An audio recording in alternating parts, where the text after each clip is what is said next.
Dear student, তো আজি আমি আলোচনা কৰিম তোমালোকৰ মাজৰ পৰা মানে বহুত কমেণ্ট আহিছে যে ঈশানোদয় যেটো স্কলাৰশ্বিপ আছে যে ঈশানোদয় স্কলাৰশ্বিপত কি কি ডকুমেণ্টছ লাগে।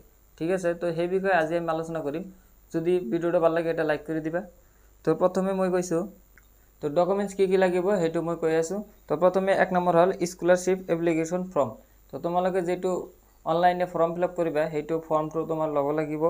আৰু 2 নম্বৰ হ'ল ইনকাম সার্টিফিকেট, যদি রেশন কার্ড থাকে সেইটো দেওয়া হবো, নহলে ইনকাম সার্টিফিকেট বনাই ল'বা। আৰু 3 নম্বৰ হ'ল আধাৰ কাৰ্ড, তোমালোকৰ আধাৰ কাৰ্ডটো লাগিব। তো 3 নম্বৰ হ'ল আধাৰ কাৰ্ড, তোমালোকৰ নিজৰ আধাৰ কাৰ্ডটো লাগিব। যিজনে এপ্লাই কৰিব মানে সেই কেণ্ডিডেটৰ আধাৰ কাৰ্ডটো লাগিব। আৰু 4 নম্বৰ হ'ল ষ্টুডেণ্টশিপ সার্টিফিকেট। তো ষ্টুডেণ্টশিপ সার্টিফিকেট এইটো তোমালোকে বনাই ল'বা, এতিয়া মানে বহুত টাইম আছে।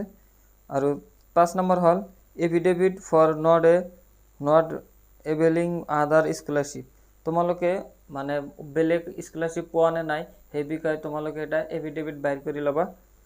আৰু 5 নম্বৰ হ'ল 6 নম্বৰ হ'ল ডমিচিয়েল ডকুমেণ্ট। তো ডমিচিয়েল ডকুমেণ্টটো মানে সকলোৰে নাথাকে।